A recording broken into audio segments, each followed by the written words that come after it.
Guys स्वागत है आप सभी का ट्रांसपोर्टिंग प्लांट्स के पार्ट नंबर 13 के अंदर। हो रहा गाइस आज का हमारा टॉपिक है बहुत इंपॉर्टेंट टॉपिक है जिसका नाम क्या है सिम्प्लास्ट और एपोप्लास्ट पता है। तो देखो गाइस इस टॉपिक की है ना बहुत दिनों से बहुत ज़्यादा डिमांड आ रही थी गाइस। आपने व्हाट्सअप नंबर के ऊपर गाइस इतने मैसेज कर दिए, सर सिम्प्लास्ट एपोप्लास्ट वाला वीडियो कब दोगे, सर सिम्प्लास्ट एपोप्लास्ट वाला पद समझाओ, सर हमें समझ में नहीं आता, बहुत डिफिकल्ट है। तो लो गाइस देखो आ चुके हैं दोबारा आज 9 बजे लाइव लेके आ चुके हैं आपके सामने एपोप्लास्ट और सिम्प्लास्ट पद को। और हाँ गाइस जिस टॉपिक पे आप बोलोगे ना उस पर वीडियो बनाऊंगा, पूरे जोश और जुनून के साथ में आएंगे रात को 9 बजे। और जिस टॉपिक पे आप मुझे व्हाट्सअप करोगे या नीचे कमेंट बॉक्स के अंदर लिखोगे उस टॉपिक के ऊपर वीडियो लाऊंगा। आपने बोला था बहुत डिमांड थी सिम्प्लास्ट एपोप्लास्ट की, लो लेके आ गए आज सिम्प्लास्ट और एपोप्लास्ट है। और हाँ गाइस सिम्प्लास्ट और एपोप्लास्ट को भी चुटकियों के अंदर समझाते हैं कि आपको अभी देखो गाइस बस करना क्या, आपको वही काम करना है, लाइक करना है, सब्सक्राइब करना है, समझ में आए, और वीडियो को पूरा देखना है तभी तो समझ में आएगा। तो देखो गाइस आज का टॉपिक है अपना एपोप्लास्ट। एपोप्लास्ट पद क्या होता है और ये सिम्प्लास्ट पद क्या होता है। अब देखो गाइस एपोप्लास्ट और सिम्प्लास्ट दोनों को मैंने अलग अलग पेन से क्यों लिखा। अगर मैं देखो गाइस अगर मैं लाइनिंग कर रहा हूँ इस वाले पेन से तो यानी कि आपको एपोप्लास्ट समझना, और अगर रेड से कर रहा हूँ तो आपको सिम्प्लास्ट पद समझना। देखो गाइस दोनों का रोटेशन समझ लो, क्योंकि गाइस अभी डायग्राम के अंदर ना आपको बहुत ज़्यादा कन्फ्यूजन होगा। और मैं गाइस हमारा उद्देश्य है कि आपका कन्फ्यूजन दूर करना, यानी कि आपके अंदर कन्फ्यूजन रहना ही नहीं चाहिए। आपके अंदर क्या नहीं रहना चाहिए, कन्फ्यूजन रहना ही नहीं चाहिए। तो देखो गाइस अब देखो ये मैंने क्या बनाया, देखो इधर क्या है मृदा जल है, इधर क्या है मृदा जल है,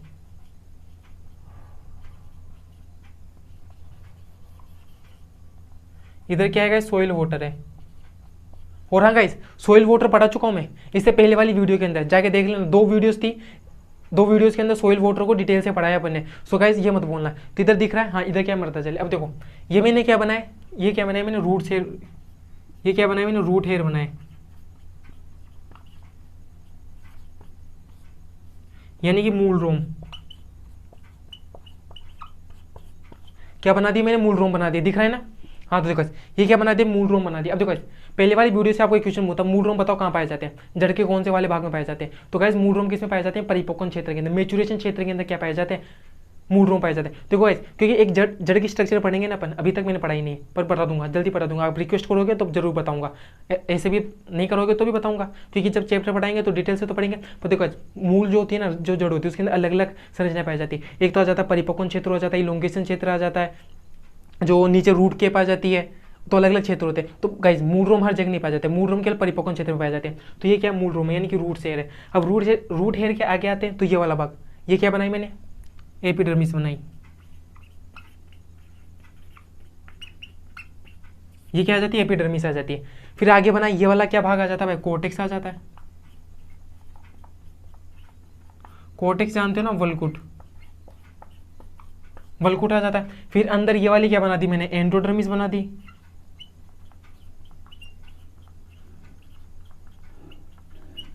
ये एंडोडर्मिस बना दी। और देखो गाइस ये क्या आ जाते हैं गाइस, तो ये क्या आ जाता है, पेरिसाइकल आ जाता है, यानी कि क्या आ जाते हैं गाइस, ये संवहनी ऊतक आ जाते हैं बेसिकली।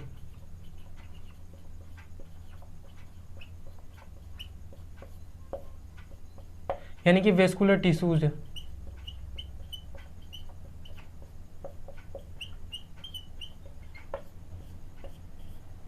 यानी कि क्या आ जाते हैं गाइस, संवहनी ऊतक। और देखो गाइस बेसिकली अपन क्या पढ़ रहे हैं, मृदा जल है, मृदा जल का अवशोषण करा के ठेठ उसे प्लांट के हेड तक पहुंचाना है। तो गाइस वाटर कंडक्टिंग टिश्यू कौन सा होता है, जाइलम होता है। वैसे तो संवहनी ऊतक 2 आ जाते हैं, जाइलम और फ्लोएम आ जाते हैं, लेकिन फ्लोएम तो क्या होता है, फूड कंडक्टिंग टिश्यू होता है। अपन को क्या पढ़ना है भाई, वाटर कंडक्टिंग टिश्यू पढ़ना है ना। तो इसके अंदर क्या आ जाते हैं, बेसिकली पेरिसाइकिल के अंदर क्या लेके चलना है अपन को, जाइलम।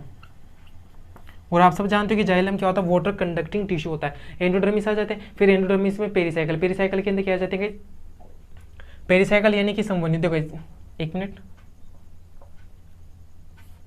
ये आ जाते हैं संवहनी ऊतक है। और पेरिसाइकिल को इधर डाल दो, पेरिसाइकिल, पेरिसाइकिल जानते हो ना, परिरम, परिरम के अंदर रम पाया जाता है, यानी कि स्टील पाया जाता है। और गाइस ये सारी स्ट्रक्चर्स तो अपन इनिशियल के जो चैप्टर्स होते हैं उनके अंदर पढ़ेंगे, जो अभी तक अपन ने पढ़े नहीं है वो समझा देंगे। अब देखो कि यहाँ से मृदा जल है तो मृदा जल अवशोषित होएगा। अब ये जो मृदा जल अवशोषित होएगा ये क्या बना दिया मैंने, आपको पूरा क्रम बता दिया। देखो ये वाला मैंने क्या समझाया, आपको पूरा क्रम समझाया। देखो यहाँ से मृदा जल को रूट हेयर्स क्या करेंगे, एब्जॉर्ब करेंगे सबसे पहले। रूट हेयर से कहाँ जाता है, एपिडर्मिस से, फिर एपिडर्मिस कहाँ जाएगा, कोर्टेक्स के पास में, फिर कोर्टेक्स से एंडोडर्मिस से, फिर एंडोडर्मिस से पेरिसाइकल यानी कि परिरम, और परिरम से कहाँ जाता है, जाइलम के पास में जाता है, फिर जाइलम से संवहनी तक जाइलम की कैटेगरी में, तो फिर यहाँ से कहाँ चले जाते हैं, वायु भागों के अंदर चले जाते हैं। लिखना चाहो तो लिख लो। फिर यहाँ से कहाँ पर चले जाते हैं गाइस, वायवीय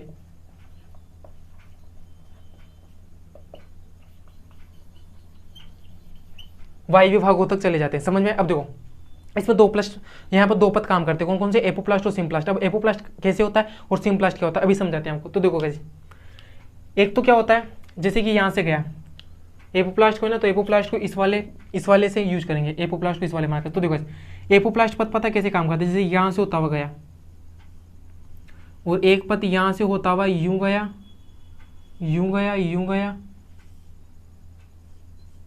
इससे अड़ता हुआ ये यहाँ पर आ जाता है। और एक और को देखो,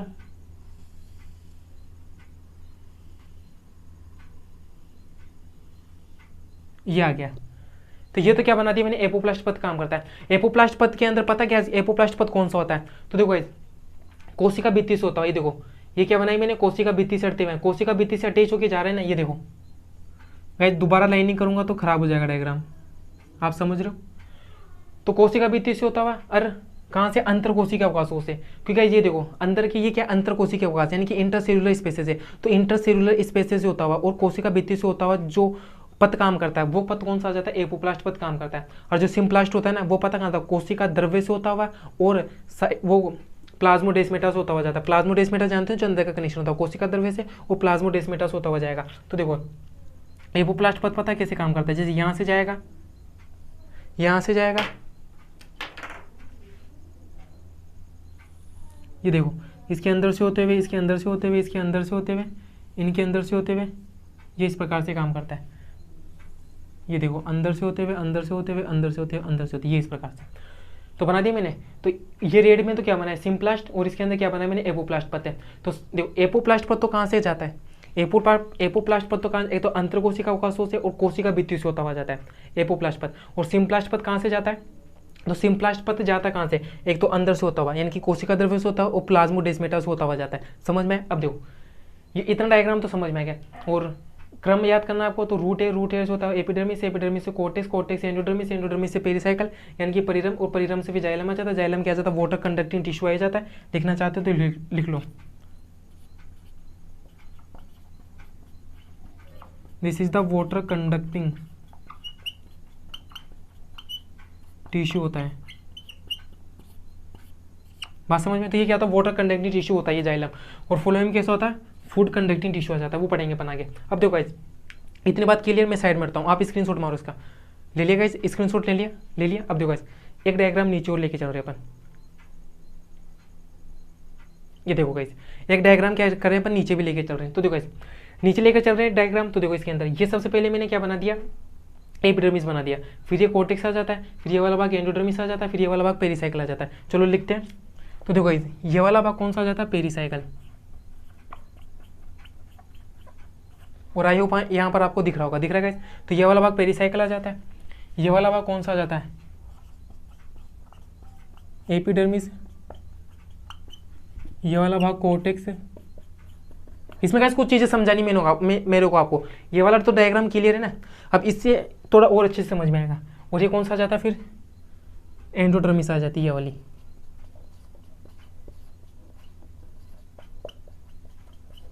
ये वाली कौन सी आ जाती है, एंडोडर्मिस आ जाती है। अब देखो गाइस एपोप्लास्ट पद कहाँ जाता है, एपोप्लास्ट पद मैंने क्या बोला था, अभी लिखा भी दूंगा गाइस, टेंशन मत लो आप, लिखा भी दूंगा। एपोप्लास्ट पद मैंने क्या बताया था, ये देखो कोशिका भित्ति से होता हुआ और अंतर कोशिका अवकाशों से होता हुआ जाता है, कोशिका भित्ति से होता हुआ और अंतर कोशिका अवकाशों से जाता है। तो देखो इसके अंदर है ना ये यहाँ पर, यहाँ पर, यहाँ पर, यहाँ पर, यहाँ पर, यूं काम करता है ना ये, इसके अंदर कौन काम करता है, ये एपोप्लास्ट पद काम करता है, इसे कोशिका भित्ति से होता है। और ये क्या है गाइस,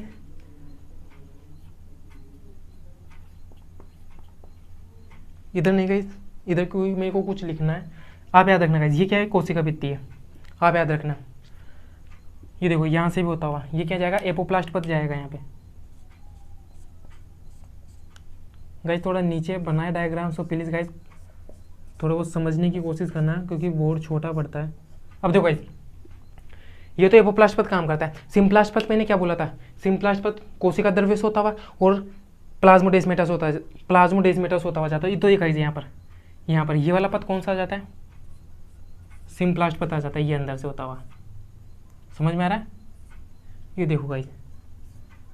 और फिर फाइनली इधर से क्या आ जाता है, पेरीसाइकिल से होता हुआ सीधा वायव्य भागों तक चला जाता है, यूं इधर से होता हुआ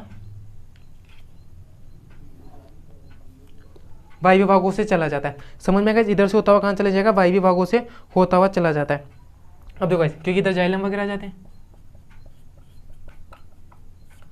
अब देखो, अब यहाँ पर क्या होती है गाइस, एक और होता है, यहाँ पर एक चीज़ और होती है जिसे क्या बोलते हैं, साइटोप्लाज्मिक स्ट्रीमिंग। यहाँ पर क्या होती है गाइस, यूं ये भी क्या करता है, सिम्प्लास्ट पथ के अंदर काम करता है, यूं।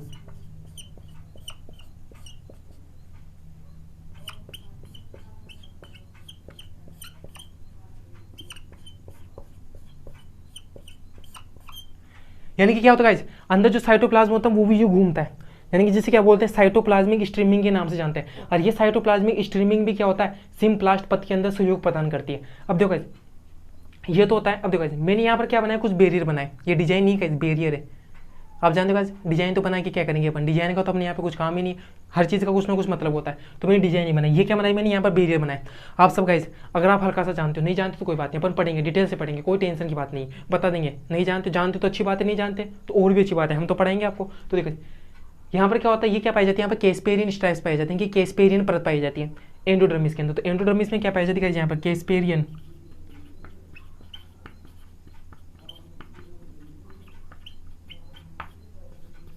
केस्पेरियन परत पाई जाती है। अब देखो केस्पेरियन परत पता क्या होती है, एंडोडर्मिस के अंदर सुबेरिनोपेक्टिन का क्या हो जाता है, स्थूलन हो जाता है, जमा हो जाता है। यानी कि सुबेरिनोपेक्टिन क्या होता है, जम जाता है, जिस वजह से यहाँ पर क्या हो जाता है, एंट्री बैरियर बन जाता है, यानी जिसे क्या बोलते हैं, केस्पेरियन परत। तो सबसे पहले केस्पेरियन वैज्ञानिक ने इसके बारे में बताया था, तो उन्हीं के नाम पर इसको क्या नाम दे दे, केस्पेरियन स्ट्राइप्स, यानी कि केस्पेरियन परत है। यहाँ पर क्या होता है, सुबेरिनोपेक्टिन का स्थूलन हो जाता है, सुबेरिन एंड पेक्टिन की क्या हो जाती है गाइस, स्थूलन हो जाते हैं। अब देखो क्या होता है, यहाँ पर केस्पेरियन परत जम गई। अब यहाँ पर केस्पेरियन परत क्या होगी, कि एंट्री बैरियर के रूप में काम करती है, यानी कि बैरियर के रूप में काम करती है, यानी कि पानी को पास नहीं होने देती। अब जब यहाँ से पानी को पास नहीं होने देती तो यहाँ पर एपोप्लास्ट के अंदर तो यहाँ पर गति संभव ही नहीं। तो यहाँ पर जो गति होती है ना, वो सिम्प्लास्ट के माध्यम से होती है। तो यहाँ पर क्या होती है गाइस, ये फिर इसको इधर कूदना पड़ता है, ये देखो, क्योंकि यहाँ पर तो जाता नहीं। और यहाँ पर क्या पाई जाती है, स्पेसिस सेल्स पाई जाती है।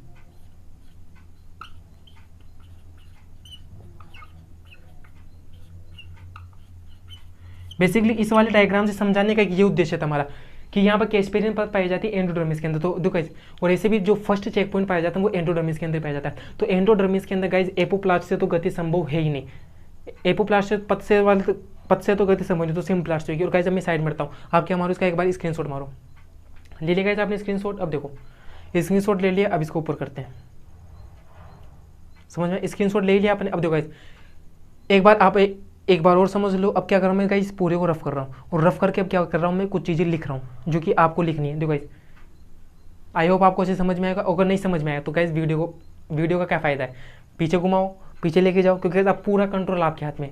अगर आप वीडियो इस रोक के पीछे लेके जाओगे, मैं पीछे जाऊँगा, कोई चीज़ समझ में नहीं, दोबारा रिवर्स जाओ, बैक जाओ, समझ में, और फिर 2-3 बार देखो, समझ में नहीं गाइस आएगा, समझ में आएगा, जरूर आएगा।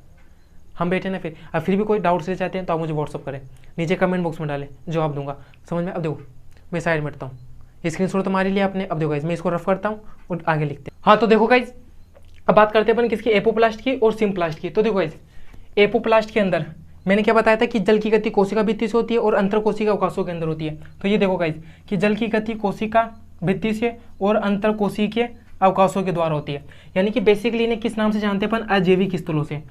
तो एपोप्लास्ट के अंदर जो गति होती है वो अजैविक स्थलों से होती है, यानी कि कोशिका भित्ति से होते हुए और अंतर कोशिकीय अवकाशों से होते हुए। अब देखो गाइस वहीं पे सिम्प्लास्ट पे बात करते हैं। तो सिम्प्लास्ट के अंदर जल की गति कहाँ से कहाँ की ओर होती है, कि जल की गति कहाँ से, कोशिका द्रव्य से होती हुई, यानी कि साइटोप्लाज्म से और प्लाज्मोडेस्मेटा के द्वारा होती है।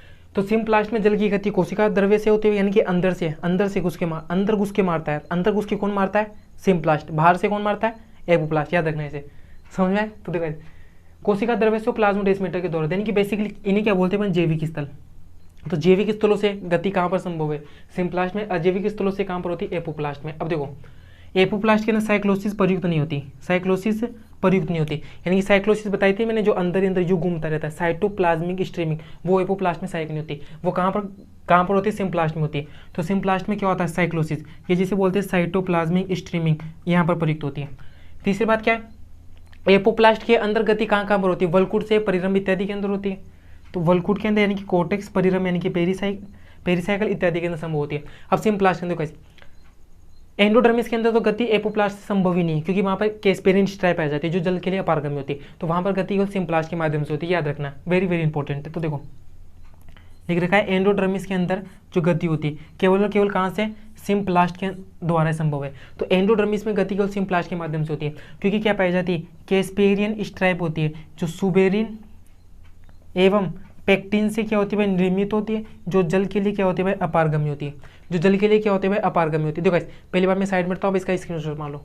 स्क्रीनशॉट ले लिया स्क्रीनशॉट। अब देखो एक बार मैं नीचे करता हूँ, आप इसका भी स्क्रीनशॉट ले लिया। देखो तो कैस्पेरिन स्ट्राइप होती है ना, वो किससे निर्मित होती है? कैस्पेरिन जो परत होती है सुबेरिन से और पेक्टिन से निर्मित होती है, जो जल के लिए क्या होती है भाई? अपारगम्य होती है। समझ में? अब देखो स्क्रीनशॉट ले लिया।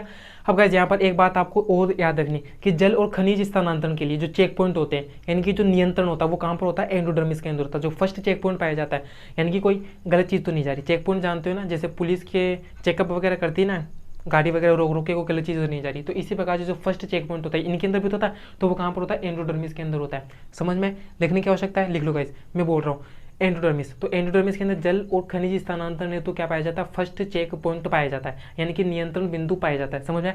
और देखो गाइस आज की वीडियो तो यहीं पर रखते हैं, क्योंकि गाइस कितनी 15 16 17 मिनट की वीडियो हो चुकी है। और गाइस देखो आपको पता है हमारे स्टूडियो के अंदर एसी वगैरह नहीं लग रखा, अभी इतना बजट नहीं है, एसी नहीं लगा रखे, पंखा भी नहीं चलाते हैं। सो गाइस अभी क्या है? बहुत ज़्यादा गर्मी लगती है। ये देखो गाइस पसीना बहुत ज़्यादा आने लग जाता है, पूरी टी शर्ट भीग जाती है, जिस वजह से गाइस चिड़चिड़ापन से होने लग जाता है। जिससे गाइस ज़्यादा लंबी वीडियो शूट नहीं करते। गाइस समय आ रहा है जब एसी वगैरह लगेगी तब लंबी वीडियो भी शूट होगी। गाइस 3 4 घंटे की लंबी लॉन्ग वीडियो डालेंगे, आप पढ़ते पढ़ते परेशान हो जाओगे, इतना कंटेंट दे देंगे गाइस। फिर भी गाइस देखो रोज रात को 9 बजे तो लाइव क्लास चल रही है, उसके अलावा भी गाइस एक्स्ट्रा वीडियो डालते हैं हम, डेमोज वीडियो डाल देते हैं आपके लिए, शॉर्ट वीडियोज बना के। और गाइस अभी ग्रीन पर्दे पे काम चल रहा है, उस पर भी वीडियो शूट होगी, जो आपको शॉर्ट वीडियोज है वो भी मिलने स्टार्ट हो जाएंगे धीरे धीरे। समझ में गाइस? तो देखो गाइस बात करता हम, अब मिलेंगे आपको कौन से पार्ट नंबर 14 के अंदर। और गाइस पार्ट नंबर 14 के अंदर वेरी वेरी इंपॉर्टेंट टॉपिक, ये भी इंपॉर्टेंट था बहुत सिम्प्लास्ट एपोप्लास्ट, इसमें तो बहुत ज़्यादा डिफिकल्ट आती है बच्चों को। अब पार्ट नंबर 14 के अंदर क्या डिटेल करेंगे अपन? एसेंट ऑफ सेप, यानी कि रसारोहण। देखो गाइस कि जो एक पादप है, पादप के अंदर कोई मोटर पंप तो ना लग रहा है कि पानी नीचे से ठेठ ऊपर कैसे पहुंच जाता है, तो उसी चीज़ को अपन पढ़ेंगे डिटेल से अगले वाले टॉपिक के अंदर पार्ट नंबर 14 के अंदर। सो गाइस तब तक वेट करिए और पढ़ते रहिए, मुस्कुराते रहिए इसी प्रकार से। सो धन्यवाद भाई, मजा आया। और मैं ये जो मजा है हिंदुस्तान के हर व्यक्ति को देना चाहता हूं। और वो जो लाल वाला बटन है उस पे भूकंप लेके आओ या फिर भूचाल, मुझे नहीं पता, बस क्लिक हो जाना चाहिए। जान दे देंगे इसके लिए। क्या बात कर रहे हो आप? ये बड़ी अच्छी बात कही आप।